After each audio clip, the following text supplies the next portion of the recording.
What's up, world? And happy new year. Happy 2024 to everybody out there. We are back with another episode of the Father and Son podcast, hosted by your very own, the Father, aka Chef Bryce, my pops. What's up?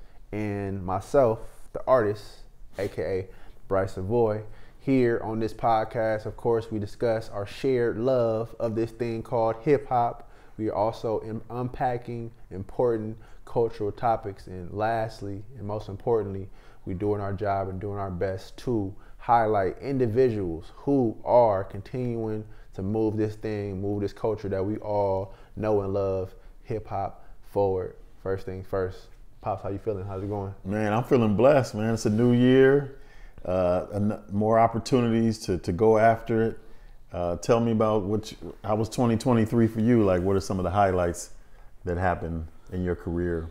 Yeah, 2023, right? Is I started off, each year heading into my birthday, I like to have a theme or something that that I'm working towards, I guess, each year. And so 2023, I decided to celebrate, year 20, which is celebrating 20 years of me doing music. Started doing it. Congratulations. Thank you. It went by fast, right? Started doing it, on my 11th birthday, which is March 13th in 2003. And so fast forward to 2023, March 13th. It made 20 years. And you're getting old, man. Man, I'm getting old. But it's funny, the older I'm getting, the more youthful I feel. Yeah, there we go. And so it's funny when you set out to do something, you don't always, you have a clear, a direction of how you see the year going, which means for me, my head, I imagine the year being like just a year of celebrating, right? Celebrating what I was able to do, what I've been able to do, me getting to this point. But really, what it's really been in a lot of ways is a setup for the next 20 years. There we go. And so what I mean by that is just kind of taking inventory and reflecting on just my career, where I'm currently at, and just learning and being open to different ways of doing stuff, being creative, being inspired, really being patient and taking my time to get things done. And so that was, we're still in that. We got a couple more months of my year 20, but that's what it's been so far. And so in terms of output, I was able to drop the Worldwide project. There we go. That was a great project. Shout out to that. We Worldwide. Jack City, what's up, man? Jack City, man. So that was, but even with that, right, that was the first time in the recording process that there were other people involved. And what I mean by that is that we recorded it at House of Vibe Studios. My boy Sir Giles, who's a producer. Sir Giles, what's up? A businessman, executive. And so myself, him, and Jack City, we took 3 months to record it in, but it was us, but it was also people coming into the studio. Like, that was the first project where I was able to have everybody come into the studio and really be a part of the process. And I think normally, I've been used to just being myself or the engineer, keeping it to a minimum. And so this was a challenge for me, and I would say for all of us, because we had to be open to everybody's opinion, right? In the process, I didn't think about that. Usually when I'm recording, I can kind of if I'm recording by myself, it's what I feel, is that's what I'm going with, the best idea. But if, when I'm in a room with other people who, who are like-minded, their opinions or their idea may be the best idea. And instead of trying to put my ego into it and say, no, this is how I want it to be, as the artist, sometimes you have to be able to take a step back and trust those people and trust them. Yeah. So that was something that I learned was a challenge, and it was good because it was like, damn, I haven't done this before. Now, will I do it again? We'll see. But no, it was just a great experience. And so I think from that standpoint, being able to do that was a very, very new experience for me. Although I've been doing music for a while, it's different, right? It's a different way of doing it, and it kind of just taught me that there's necessarily not one, just because something you've done, a certain way for so long and it's worked, that doesn't mean it's quote unquote the right way or the best way. There's other ways that you could do it too. Yeah, that's true. I used to say that in managing people. I remember one time I went into a location and the person, I asked them why they did it, and they was like, well, this is the way we always done it. Right. And I was like, just because you always done it doesn't mean it's the right way. Exactly. You've been doing it. It's the best way or the right way. Yeah. It's just You've just been doing it that way for however somebody may have taught you. Right. What's interesting about that, what you just highlighted too about your process, is that in my generation back in the day, like everybody, you had to go in the studio. Like everybody was in the studio. There was no digital trading stuff back and forth digitally. So you were in there with, you know, engineers, musicians who, you know, playing different parts of a song, etc. So it was more of a collaborative thing. Yeah, and it gave me that space to just create, because usually, you know, because of the way, you know, my career has been set up, sometimes in different moments I've been fortunate enough to just work with people who, you know, believe in the vision, and instead of just making it a transactional relationship, you know, the engineer or the studio owner, just giving us time and space for us to create as long as we need it. And that's what Giles, you know, did for us. And so I really appreciate him for that. And of course, Jack City. So shout out you guys for working with us, like being able to make that happen. And so that was a highlight for sure. Also being able to, you know, to actually go tour, and we kicked off the worldwide tour. Congratulations. On the first stop, Salt Lake City, for the Unity Block party. And so that was myself and Sounds by Goodall. We got a chance to go to Salt Lake City, which is a city that I really love. Shout out Salt Lake City. I've been going there for the past 3 years, and so to be out there for music this time around, it was just a great feeling. The love, the energy, everything just felt right. And so we got you know, we got an opportunity to really just take it. This, you know, since Kev and I have been working together, Sounds by Goodall. What's up, Kev? Shout out my boy. This is the first time we've been able to travel, and so to kind of see that come full circle after a couple of years is definitely a beauty. And again, the importance of just, I learned the importance of performing, right, but also rehearsing. Yeah. And how that helped us, like us being able to not only rehearse, you know, back in LA, but once we got out there, we were able to tap in with a Black-owned community space as well in Salt Lake City. Okay. That allowed us and gave us the opportunity to rehearse there. And just, I think for me, it was just the learning and just really appreciating the power of community. Like, no matter, it has no limits, right?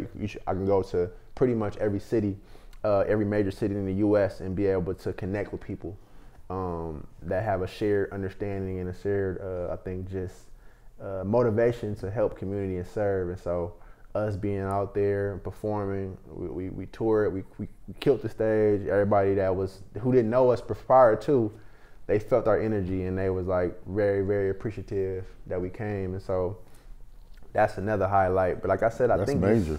And you're right. That's a major thing that, you know, I think too, is just taking a step back and just understanding like the magnitude of you know, things that I've been able to do by the grace of God. And so that's been another thing. And I think, you know, I would say lastly is the year 20 collection, right? Merchandise. Yeah. My first, I think, official collection. I've done collections before, but not to this extent. I was able to be hands-on with every part of the process, from picking out the garments to working with my boy Isaiah for the designs, for adding, you know, woven labels. Like, it's technical stuff that, you know, people who have brands would know. But for me, it was a beauty because this was the first time that I was able to see the process all the way through, from the purpose of it to the promotion of it to, you know, the photo shoots to highlight it and really put my stamp into what this, you know, into this apparel space. I'm looking and working towards, you know, continuing to create like high quality leisure wear products, which is, you know, true to how I am. I like to just, you know, be in something that's comfortable. That's the Cali way. Yeah, that's Cali. No, you're right.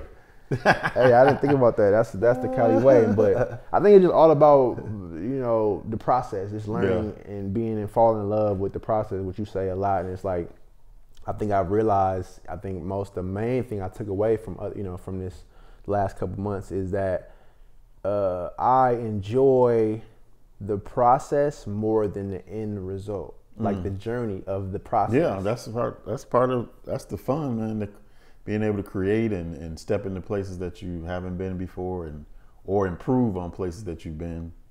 I mean, that's a part of, you know, being a creator. Is being able to So you did the year 20. You did a new project worldwide. Yeah, worldwide. You had new apparel. You performed on Juneteenth. Right, shout out Lemmer Park. Yeah. Man, you did a lot in 2023. Sing placements. Man, First Wives Club was on Netflix. Yeah. Tell them about that. Yeah, so I want to shout out my homegirl, Andrea Posey, who's a producer and writer on First Wives Club.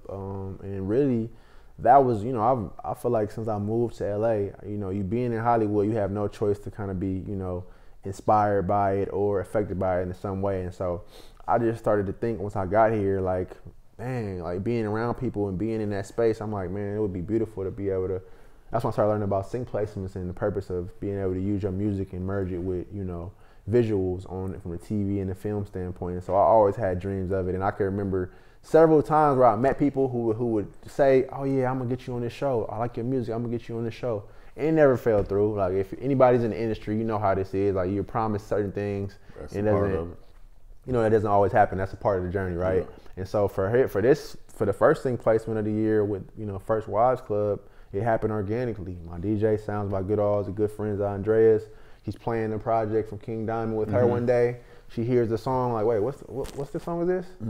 And already had in mind where she wanted to place the song. And so that's to talk about that. I mean, the importance of just having the power to say you want to do something and have a vision and have her, you know, because of the work that she's done throughout the years, has the voice to say, no, this is what I want to use. What's crazy, she told me like later on that the scene in First Wives Club that you can watch it on the phone is a song.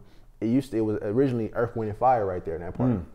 Which is, you bumped some legends, bro. Some legends. Earth, Wind and Fire. Shout out Earth, Wind and Fire. I love y'all. I love y'all. That's one of my favorite groups ever. Yeah, but she gave me that opportunity. Up on the wall. Yeah. Shout out Earth, Wind and Fire. And so that was the first one, and then also the second one, of course, Bel Air, which is equally, you know, as powerful, if not even more powerful. But what's the crazy thing about this, what people may not know, just real quick, I was initially supposed to be in it, right? Yeah, I was supposed to be in the show, y'all. So look, I got the call. Shout out to Auntie Carla for helping us out and making this a reality for me. But I got the call that they were interested, and so went back and forth.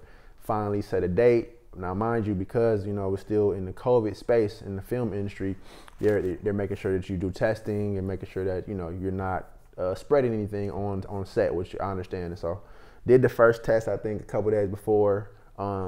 Test came back, within a couple hours later, I was good. I was negative. And so I think it was the day before I was scheduled to shoot. So the shoot was on a Monday. I believe I went in to test on a Sunday. Go in to test, and mind you, everything, I'm feeling normal, feeling good. Go test. By the time I get back to my apartment, I see the results, and it says positive. Positive, right. Now, because of that and because of the time in which it happened, automatically 10 days before I can be back on the premises. The shoot is tomorrow. What happens? It ends up getting shot. I'm no longer in the show. Had to move forward, yeah. Had to move forward. So I'm definitely in that moment. I know I called you, I think, right after. Disappointed, man. Just like, of course, embarrassed, but also just like, this is an opportunity. I thought this was it. This was the opportunity. And for that to happen for something like COVID, which I've never, thankfully didn't have any experience with the whole time, it's been in our world. This was it, like right before that biggest moment. That's crazy to think about that too. And you put that in perspective. And so that is what, happened. But again, God worked it out to where I was at least to go from being in it to having a couple songs placed to having a song placed is an honor either way. So I was happy. And when I saw everything, how it played out, I was like, this is how it was supposed to be. Yeah, it sounded good on there on both shows. I mean, it was exciting to see. I know we were all disappointed about. I know you were obviously the most disappointed, but we were all disappointed. But it also speaks to like people like you going after your vision or dream, and you got to have the mental fortitude and the understanding that hey, sometimes you're gonna take some bumps and bruises, but if you really want it, you're just gonna fall down for a minute and then get right back up and keep going. You never know what the purpose is or the plan is, right? Exactly. You can't stay down for a second, get back up. We all go through it. So, but yeah, that was an exciting year. Yeah. So, you did a lot, man. It's important people to celebrate your milestones. Yeah. Your milestones are the things that keep you motivated and keep you going. So, right.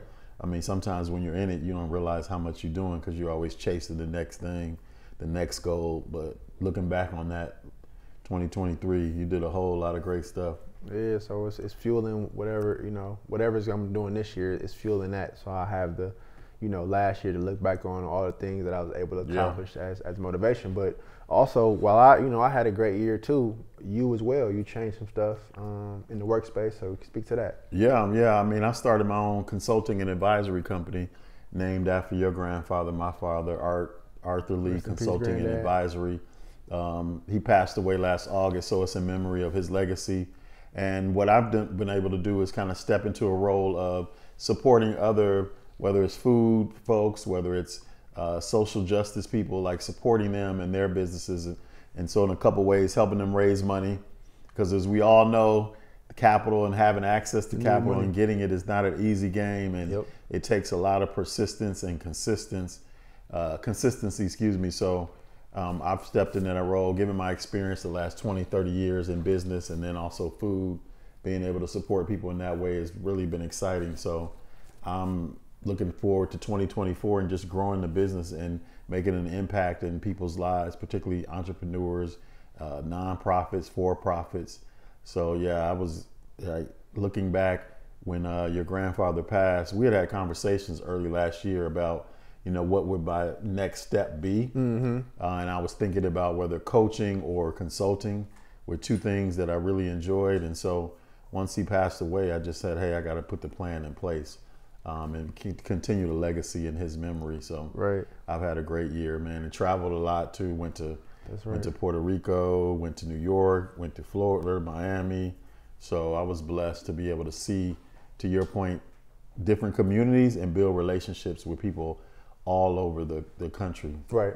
And I think that's too a testament to you. I feel like, as in the business space and being an entrepreneur or somebody that's just, has a specific purpose and passionate about seeing it through, you have to pivot a lot, right? Yeah. You have to pivot. You get opportunity, that opportunity runs its course, you pivot to the next thing, and so on and so forth. So you being able to pivot, I think, especially in the food space, which is, which I find it interesting now that I'm older, is like a lot of the stuff in our world that impacts us the most seems to be the stuff that's the hardest to push through in.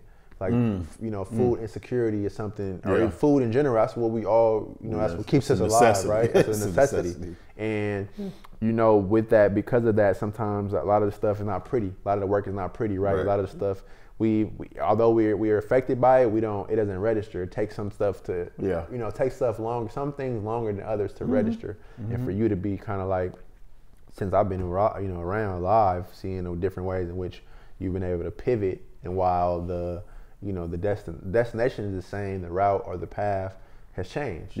And being comfortable in that change and being open to that change is like the way of life. So that's a testament to your work too. Yeah, I appreciate that. And I wouldn't even say being comfortable. I was talking about your grandmother used to say, get comfortable being uncomfortable. Yeah. So what I always understand, like going into new spaces that you may not be familiar with, you're going to be uncomfortable for a minute. A lot of people want to stay comfortable. Discomfort is something that a lot of people aren't attracted to. Yeah. They want to be good. Because if you're good at something or something, there's beauty in that. But sometimes, to your point, hey, it's run its course and you have to pivot and go to another direction. And so I always tell people, I always keep that in my head, like, hey, you may be uncomfortable for a while because you're growing, you're in new territory, you're hearing different language, you're around people that talk different, that do different things that you may not be familiar with, but that's okay. Yeah. Like, as long as you stay persistent and tell yourself, hey, if I put in the work, meaning that research, talk to people that know more about it, get a mentor, get somebody who's already been in that space, learn from them, read books. We got the smartphones, you got access to more information than any time in history. So you go to YouTube and YouTube something and then listen to it, go to sleep on it. Like, it's just, we always talk about, like, there's no escaping the work. Like, if you put in the work, what you talked about, rehearsing, like, artists that are in the industry, please rehearse and practice. Like, if you care, you love something, it makes all the difference in the world, because once you get out on stage, it's reflexes. So if you haven't practiced, you're not going to be, performing at the level that you should be. Absolutely. Right. So, but yeah, 2023 was a hell of a year. Looking forward Beautiful to 2024. I know music-wise, we always talk about what we were listening to, but I know you took a step back and started listening to somebody that's very extremely special in your life and actually started you in the hip hop. You talk to us about a little bit about that. Yeah, so that's, man, I feel honored. One of the things in this process you're speaking of that I learned is that I really come from, you know, hip hop royalty. Like I said, like in celebrating year 20, it started, you know, my 11th birthday, and on that 11th birthday, my uncle, Greg, also known as G-Nut, rest in peace. He's the one that ushered in and paid for the studio time and put myself, as long as my cousin, shout out G Molly, and a couple other friends for my 11th birthday. That was his birthday gift to me. And now that I look back on it, that was the genesis of everything I'm doing now. And so I was back at home for the holidays, for Thanksgiving, back in Oakland at my mom's house, and I just came across one of his first, you know, his first CD as a group. And just to give y'all 187 Fact, some context and history. So 187 Fact is a group my uncle, comprised of my uncle G-Nut and his counterpart Den Finn. This album was executive produced by Spice One. So anybody knows, you know, about just Bay Area history, just hip hop history, you know who Spice One is. And so their first album was called Fact Not Fiction. So 187 Fact, Not Fiction. And so I just said, something told me, let me just take the CD. Like I've of course heard about it, and heard as being a kid, I was a part of some of it or there, but it's different when you're an adult now. Like certain music lands on you when it needs to. You may not hear it right when it comes out, but here we are, just dropped in 1997. That's, you know, 20 plus years later. And I'm listening to it, and the beauty of it is a CD. So I have to put it, you know, a lot of cars don't even have CD players to this day. There's nowhere you can listen to them. Luckily, my car has a CD player. So I popped it in. I heard the first song. I'm like, wait, hold on. I'm having to rewind it because, like, I knew my uncle was great, don't get me wrong. But again, I was a kid. I was a young kid. By the time he kind of finished rapping, I was still a young kid. So I wasn't even mature enough to really understand the magnitude of what he was doing. And so just to listen to the songs, I mean, like, the production on it is from classic Bay Area producers. Ant Banks, shout out Ant Banks. Ant Banks was, man. Mike Mosley, like, so Mike this is a 13 track album, and it's some classic features on here. But I think, like I said, it had me thinking of, like, going through this stuff and discovering is one, like, the importance of music discovery, but two, the impact and the importance of, like, timeless music. Like, when music is timeless, that means it doesn't have an expiration date. So I'm listening to this now at 31 years young, and it's like, wow, this is right on time for me. I can receive it, I can appreciate it, I understand it. And again, this is my uncle, this is family. You know, this is somebody that has helped raise me, and so to be able to, like, listen to him, and him, you know, no longer physically being here, this again is like another way in which we can communicate and interact. And so, yeah, that's true. I mean, it's his legacy, and it's something, like you said, you're able to go back and listen to. You know, I was there during that time, and I just remember enjoying seeing Greg G-Nut progress, you know, from being hype man for Spice One. And Spice One, I mean, Bay Area, but Spice One was national. Yeah, so national, anybody who followed hip hop would know who Spice One is back then. And then seeing Greg being, you know, alongside him, and then learning how to perform on stage. That's what we talk about, like, really going out on the road. They used to be on the road like 3 or 4 months, 5 months sometimes, and him coming back and just kind of telling stories. But then him becoming an artist was great to see, and then hearing it, I kind of heard him talking about it. Then when it came out, I was like, oh man, this, like, Greg is on point, and then Dennis is on point. So you remember, like, hearing this album for the first time, back when it came out? Yeah, I was following all of that stuff. I was following all Bay Area stuff. I remember hearing E40 for the first time. And then Greg was the one who told me and your mother that E40 was on par or better than Snoop. Right. Like, you got to think, Snoop had just came out with Doggy Style at this time, and he was blowing up. I mean, I think he did 2 million pre-order. So to us, we were like, yeah, you sound crazy. Like, E40 is not. But Greg was singing around with E40 and all of them, Tupac and all of them, you know, with Spice One. So to see his career progress and how he started to become an artist was just great. And then brought in Silky later on, and to see how powerful she was. So it's crazy. It's crazy that you never really listened to it, but I can see how that is. Like, to your points, like sometimes music lands later on. Like sometimes you're not there mentally in that space to be in that space. I remember listening to Miles Davis right here behind us when I was 15, 16, and I thought, oh, this is kind of boring. But then, 10 years later, I'm like, oh, this is amazing. So I just wasn't there mentally or mature. And that's a perfect example. This album is a perfect example. I had never grew up listening to jazz at all, and I think it was watching his documentary a couple years ago. Oh yeah, I remember that. Yeah, that's my first time going back. Let me go back and listen. And to your point, I listened and it hit. I was like, oh, this is it. It was received the way that it was intended for. Right. Now, if I listened to it, 10 years prior, it would have probably been the same. Right. Yeah. So sometimes you got to catch up to that's the artist that I love, that you got to catch up to, right? So, man, I'm glad that you were able to take that and listen to that. Like you said, to come from royalty. I mean, what he did at 11 for you guys at 11 years old or so. Who would ever imagine that we'd be sitting here now, right? 20 years later, and that you would build a career as well, right? So, speaking of hip hop and hip hop just in general, both of us listen to a lot of hip hop. Bryce is an artist, obviously. There's been this conversation last year, and this is an ongoing conversation that was going back to when I first started listening to it through KRS-One. He did a song called Stop the Violence, and then he did a song, Self-Destruction. Scott LaRock, his DJ, his partner, had gotten killed.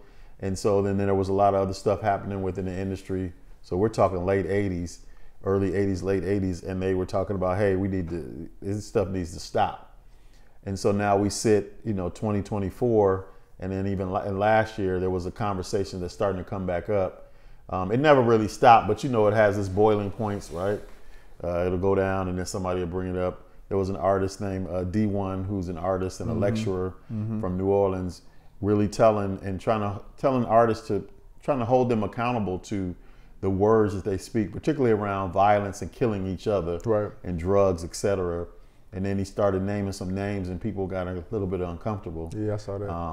And there was some backlash. There has been some backlash. I want to know what you think about it, because you and I talk about this back and forth. I talk about this with my friend Dave. I told Bryce, like, well, Shay, what's up, Dave? Dave and I have been having like a chess match back and forth for about 10 years about, who's responsible, who's not responsible, who should be held accountable, etc. So what do you think about that, particularly now with, a lot of artists over the last 10 years or so being killed, and some being killed publicly? Yeah, man, like you said, this is a conversation that's been ongoing, and I feel like it's very nuanced, man. Like, on one hand, I want to say, yes, no hip hop should be promoting violence or, certain ways of living or certain lifestyles. That's one side of it. But the reality of it is that for a lot of people, this is reality. Now, I think once you get to a certain level, you have a responsibility to be more mindful of the lyrics and the music and the energy and frequencies you are putting out into the universe, right? You have to be mindful of it. And you have to also understand that whether you want that responsibility or not, that is what you give up for people supporting you with their money, with their time and their energy, and propelling you to that level of stardom or notoriety. So I just think that we have to understand that we are, in America, we're living in two different worlds, and we're living in a world that, people like myself, like you, black and brown people, can relate to and understand just off of baseline, just off of experience, just off of struggle, just off of our humanity.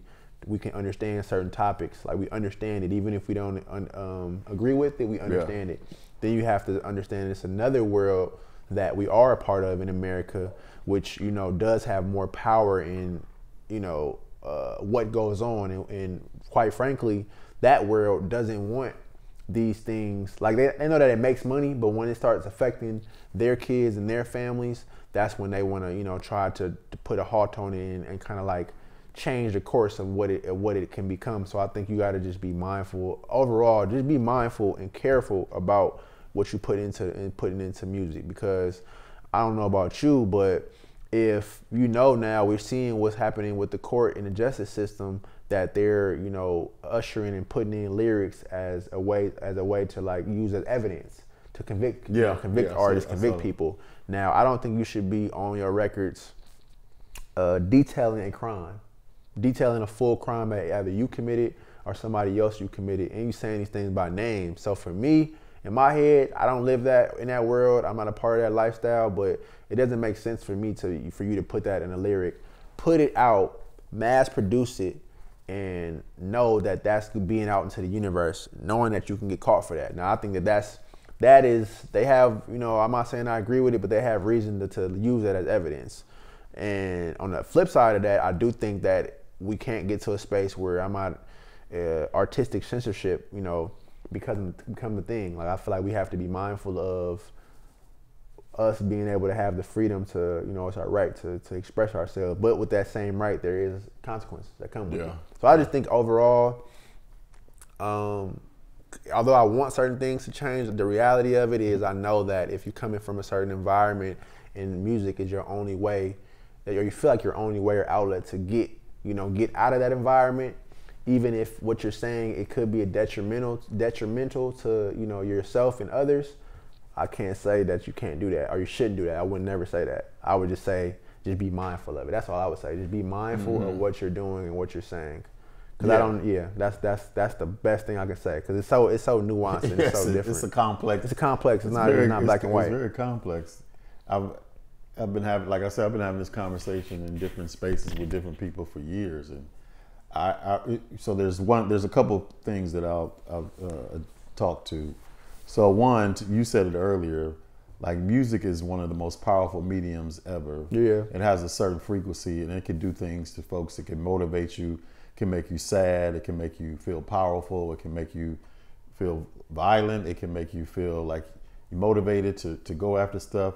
So a lot of people want to diminish that, but there's frequencies, like you said, that play a part that affect people's psyche. So a lot of times people aren't aware, a lot of people aren't aware of frequencies, just like people aren't aware of the power of, what different foods can do for your body.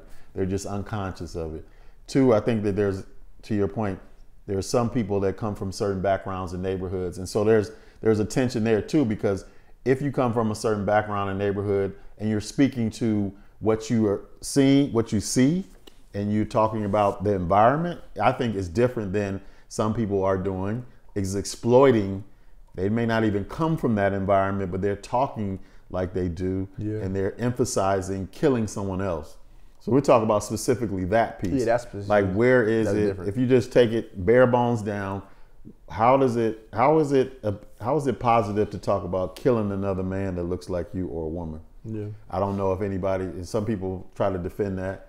I don't know if you're talking about as a narrating, you're narrating an experience or something that you've seen, then that's different than saying, this is what I'm talking about every day, all day on my records, and this is what I live and do.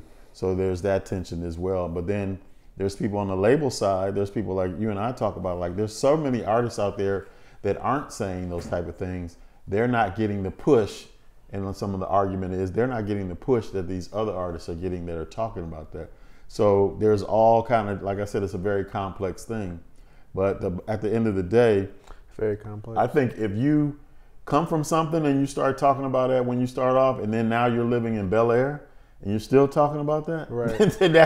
that's where what D1 was making a point about too. Like, hey man, like you don't even live like that anymore. Why are you still talking about it? Because that's what's selling too. That's what, like, to your point. If you go, your grandfather would say, all you gotta do is trace the money. Yeah. Like follow the money. And so certain people will do things, or are motivated to do things based off of money. So, but I just think sometimes it saddens me, and I know a lot of my contemporaries have moved away from hip hop because of the violent element in it, and it saddens me that we are the only genre that has to have these type of conversations. That's what I also share too. And man, you don't see no country artists talking about I'm gonna kill you. But that's the thing. That's the, like you said something just a little bit a while ago. You said, or just a little bit ago, you said that there's nothing positive about rapping about killing your brother or your sister, right? Or people who look like you, and it really isn't. And what was challenging and what often ends up happening with us I think if you look at history, is that we start off with clear intentions and directly talking to the people who are putting us in these conditions. If you look at when hip hop was started, they were talking about this condition that the government or America or the power structures, the system put and created and put us into these places.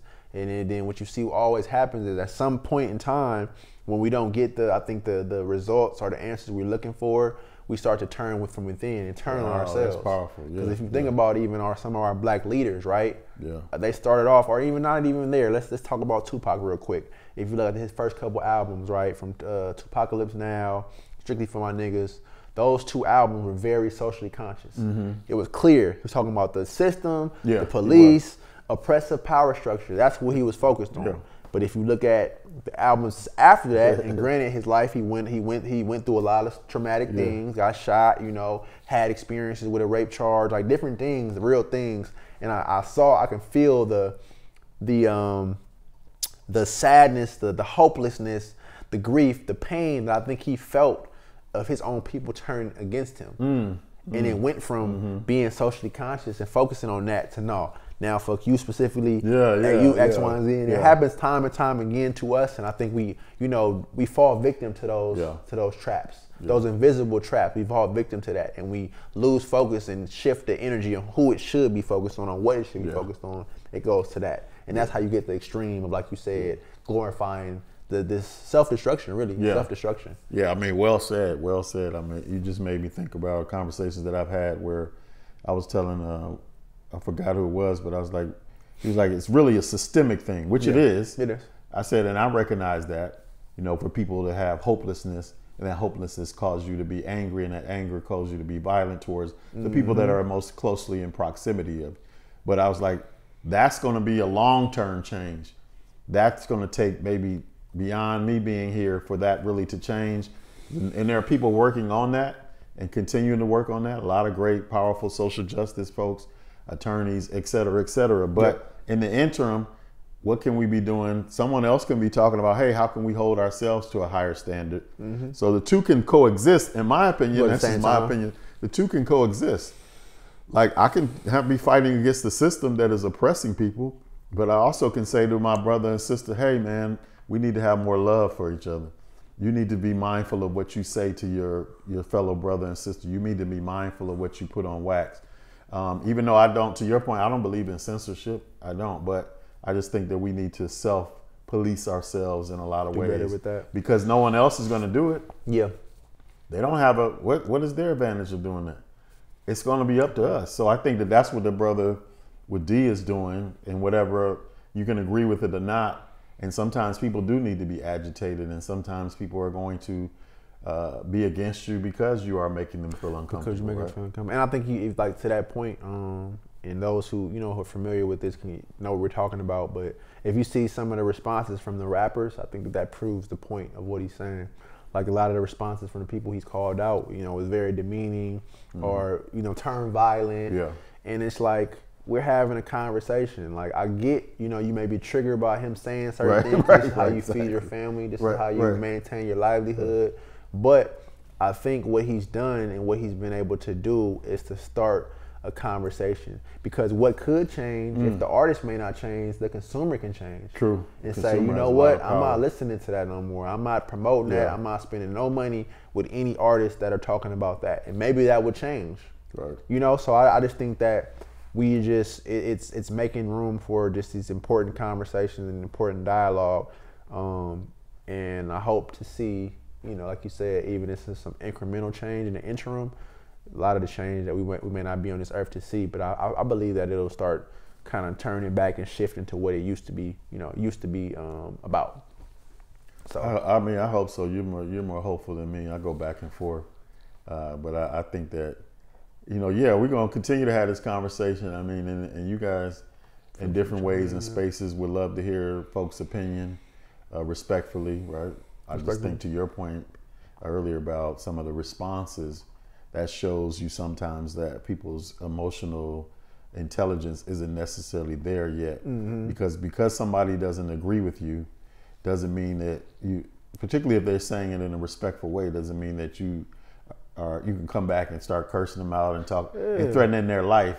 That's that's like we can disagree, we can agree to disagree. Like let's just have a conversation, but it doesn't have to turn into threats. And so I think that's all a part about that whole frequency you create when you have that type of energy around you, is that you think that you bring that street stuff into stuff oftentimes, and you think that's the way to counteract somebody. Or if I don't have the vernacular to articulate my anger, then I'm gonna say it and just, hey, you shut up, or I'm gonna do X, Y, and Z to you, as opposed to taking a step back and saying, you know what, I don't agree with you, and here's why, and we can have a conversation about it in person, but that's it, and leaving it at that. Yeah, I think it's like too, for them to touch on that last thing, is like, although like when you call people out on social media nowadays, I equate it to being back at school in the lunchroom. Yeah.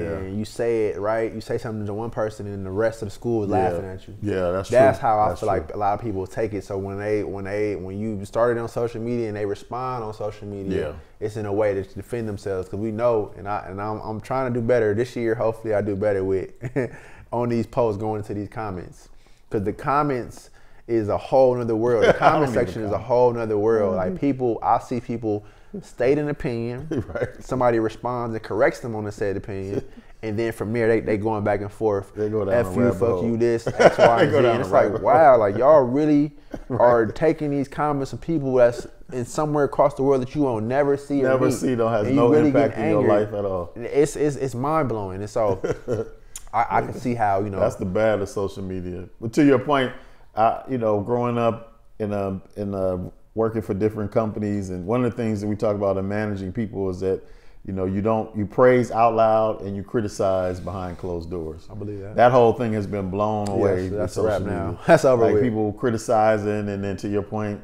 it's on a comment that you don't know somebody. So I always laugh. Only time I comment on something is if I'm commenting positively. Other than that, just keep it. That's. But it's a whole. But that's the con of, I think, social media and the internet, is like you said, people think, oh, I can just say anything to somebody, or I'll just comment on something, and it sets off a whole, unhealthy, toxic type of environment. It was like real life implication. Like never would I ever imagine a world where something that was said on a social platform could lead to death in real life. Yeah, like, and it has. I never thought that would be the case, but that's the times that we're living in. So I would say, just be mindful of how you interact with people. Yep, that's the collateral damage of social media. The creators is. I was talking about somebody like the people who creators of the automobile. I'm sure they never thought like, oh, some days we be dealing with drunk drivers and people driving drunk and killing folks. But that's a huge major issue. So I equate that to social media. I'm sure in the beginning they were like, this is the greatest thing in the world. People be able to connect all the time. No, we don't. We don't need to connect. No, please don't. We can't handle it. We can't handle it. And that's the thing. I'm happy we having this conversation, because, and I know COVID played a big part in everybody's lives. It impacted us all in ways we probably won't know. Right. Ever. Yeah, true.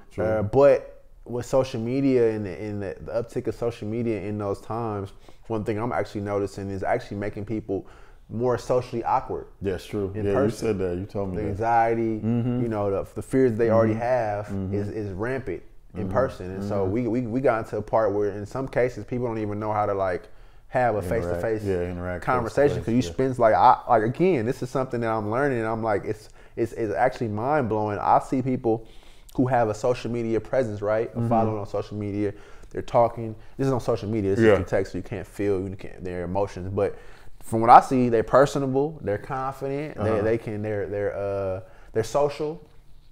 I see those same people in person, and they're the quietest people in the room. No, for real. I'm it's a disconnect. Yeah, disconnect. Yeah. You feel more comfortable to tweet behind the screen than you do actually in real person. Yeah, and that's a problem. That's a problem. And so I feel like that's a bigger issue. Like that's aside from just music, but I feel like that's something that's a product, like you said, of social media too. Well said, man. So we're closing out. Any parting words that you have?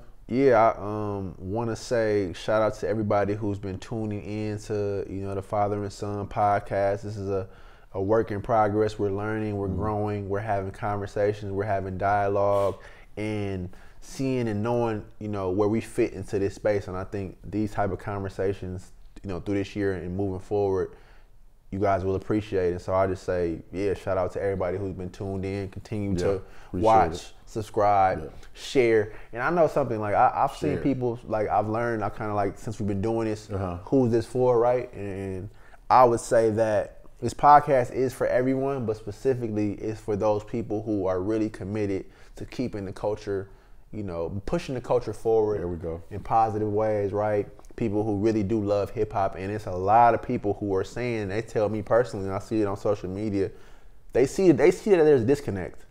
Like, although we're in a space of music where, like, we're as more popular than we ever been from a number standpoint, from an impact standpoint, a lot of people are seeing the negative side of this thing. And I think that that's good. Like, it's a balance. You need balance on both. But a lot of people are like, now it's a duality. And I think people are realizing that, and they're looking to people like ourselves to make the main thing and never forget how this thing started. So I would just want to say that, like, we'll continue to push that forward and preserve the culture the best way we know how. Yes, indeed. Well said. And be a light. I mean, you had a song, Shine Your Light. Shine Your Light. So continue to be a light. You guys continue to be lights in 2024, and I hope you accomplish everything that you set your mind to. For sure. And thank you for tuning in. All right. We out. We out. Peace. Good job.